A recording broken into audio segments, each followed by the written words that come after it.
Okay, so this is your Unit 1 review for advanced 7th grade. So it says the Venn diagram represents the relationships between the sets and subsets of rational numbers. Analyze the relationships within Venn diagram and identify where the sets go. Okay, so the first one is rational, then integers, then whole, and then natural. Oops. That's it. That's number 1. All right. 2. The diagram below represents the relationships between the sets and subsets of rational numbers. Which group of numbers can be placed in section B?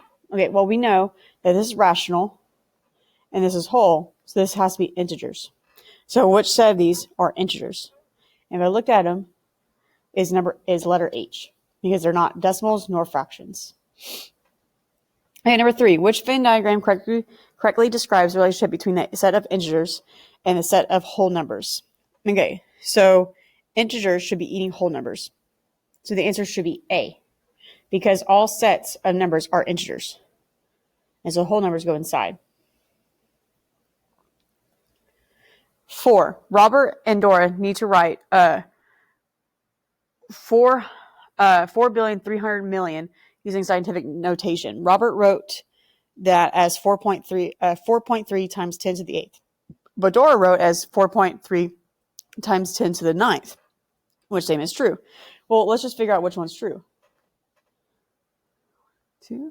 1, 2, 3, 4, 5, 6. So we're going to move our decimal. 1, 2, 3, 4, 5, 6, 7, 8, 9. So it should be 4.3 times 10 to the 9th. So Dora is correct. So Robert's not. Okay, so it says Dora is correct because when converting that number, the decimal would be located between the 4 and the 3, and the original point in standard form leads to the left 9 places. Okay. Jay says Dora's number is correct because when converting that number, the decimal would be located between the 4 and 3, and the power of 10 is always the number of zeros plus 1. No. So the answer is G. 5. A researcher measured approximately that number of grams of bacteria in a sample. How is this number expressed in scientific notation? So we're going to do 0.005123. So it should be 5.123 at least. So automatically C and D are wrong. And then since it's a decimal towards scientific notation, it has to be negative. So 1, 2, 3. So it'd be times 10 to the negative third power. Okay. Dr. Atkinson wrote the number on the board. What was the number expressed in standard notation? So we're going to do 4.75 and we're going to move it 7 to the right. 1, 2, 3, 4, 5, 6, 7. So we should have 5 zeros. That's not right. That's right. That's too big, too big. Okay, number 7. The microsphere nanoscope is a powerful tool that allows humans to see structures 9 times 10 to the negative 9 meter in diameter. How is the number expressed in standard form? So we're going to do 9, and we're going to move it 9 times. So 1, 2, 3, 4, 5, 6, 7, 8, 9. 1, 2, 3, 4, 5, 6, 7, 8. So she has 8 zeros, and the one that has 8 zeros is A. Number 9. So skip number. So I guess I skipped number 8 because I didn't want to do that. So do number 9. The tree diagram represents the relationship between the sets and subsets of rational numbers. So this is rational, whole, integer. So basically, which numbers represent integers, and that is C. Okay, Fido has $217.18 in her checking account until the end of the month. She writes a check for $357.42. How much money does Fido now have in her checking account? So I know I'm going to do 357.42 minus 217.18. And I'm going to do that on the calculator real quick. 357.42 minus 217.18. And you get 140. Now, that doesn't mean she has a positive $140 because she took out more than she had. So since she did that, that's a negative $140 $1,024, which is answer G. All right, 11, we're going to do some income tax. So based on the table, determine how much income tax she owed in 2014 as she filed head of household. She's head of household. She's not going to be looking at single or married. So she's head of household with $125,000. Okay, so $125,000 will be in this category. So she's under this rate, which is 25%. So it means we're going to do 125,000 times 0.25 as the rate. So 125,000 times 0.25, and you get 31,250, which is C for, C. All right.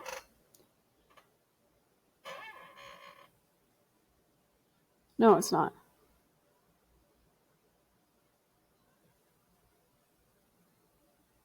Yeah, it is. Yeah. Okay. I'm sorry, guys. I don't know what. I just blanked out. Okay, so we're going to do 12. Omar wants to purchase a new bicycle for $134.45 and a helmet for $22.55. The sales tax is 8.25%. What was its total amount? Okay, so first thing we're going to do is we're going to find our subtotal. So subtotal will be 134.45 plus 22.55.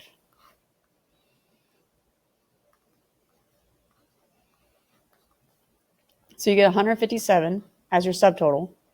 And then you're going to multiply that by the tax rate, which is 0.0825. And so we're going to do that on calculator. So 157 times 0.0825 comes out to 12.9525. And since we're messing with money, we need to round that up to 12.95. And since that's our subtotal, this is our subtotal and this is our tax, we're going to add these together. So you're going to do 157 plus 12.95, and you get 169.95. So you added these together.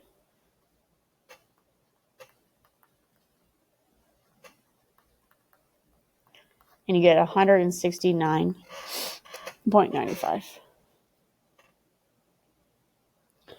Okay, 13. The table below displays part of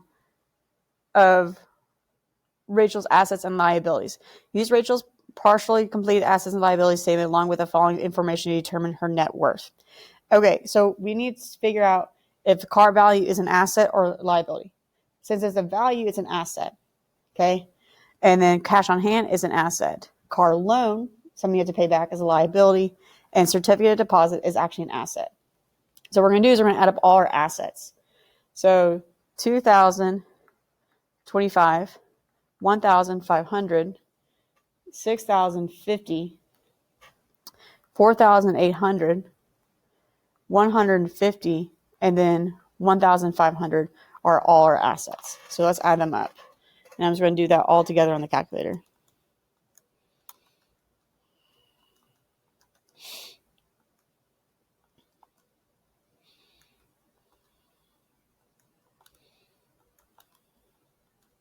And when you do that, you get 16,025. So now I'm going to take all my liabilities, which is 2,450, 625, and then 8,075. So you're going to do 2,450 plus 625 plus 8,075.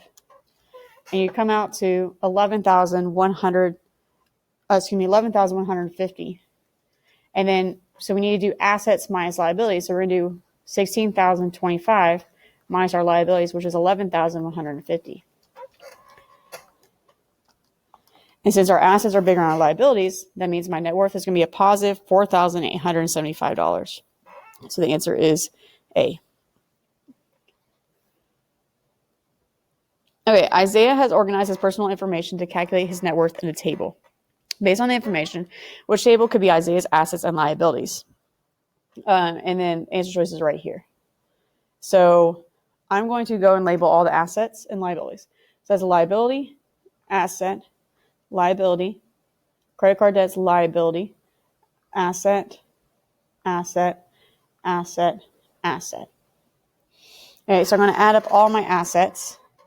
1,275 plus 3,200 plus 680 plus 125 plus 625. So my assets is 5,905. And I'm going to do my liabilities, which is 12,450 plus 1,850 plus 1,115. And so my liabilities is 15,415. So my liabilities is much bigger than my assets, so my net worth is going to be negative. So if I look at all of these, so F is wrong because my net worth is positive. That's wrong. H is wrong because they have the wrong liabilities. And then my net worth was my net worth. My assets was 5,905, and that's J. So J is the only one that's correct. Okay. I thought we had question 15. So let me pull that up real quick to make sure I'm not going crazy. Yeah. Okay. I don't know why didn't that make it on there. So here's question 15.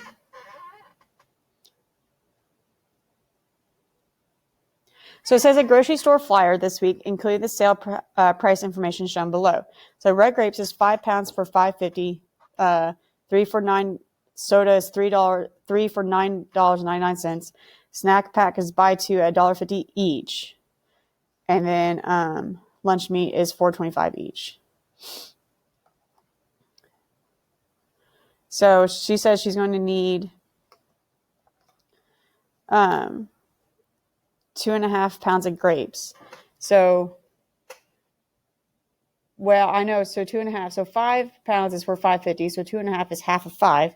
So we're going to divide $5.50 by 2, and then you get $2.75. Okay, and then she's going to do 5 packs of soft drinks. Well, so I know 1 pack is $3.33. So if I do 5 packs, $3.33 times 5 will be $16.65. And it says buy 2 at $1.50 each. So she's going to buy 4 snack packs. So there's going to be just times this by 4. So you're going to do $1.50 times 4 because is it by 2? But that's the reason I'm confused about the word each. So let's say it's times 2. So 2 for $1.50 each. And then you're going to multiply that by 2 is 3.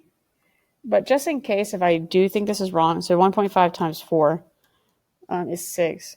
So just in case, it's $6. But I really think it's $1.50 for two snack packs. So I'm just going to multiply that by 2 since I'm buying 4. And then lunch meat is $4.25 each, and she's buying 3 of those. So you're going to do 4.25 times 3, which is $12.75. So we're going to add them up. So you're going to do 2.75 plus 16.65 plus $3 plus 12.75, which is $35.15. Which you can say, let's say that's correct, but if you also chose a 6, you can also say D is correct as well. Okay, that one's rather confusing, and there won't be that one. The wording on the test will be a little bit better than that. All right, thanks, guys. And if you have any questions, I know this video was kind of a little rough. Just let me know, and we can set up a Google Meets conference.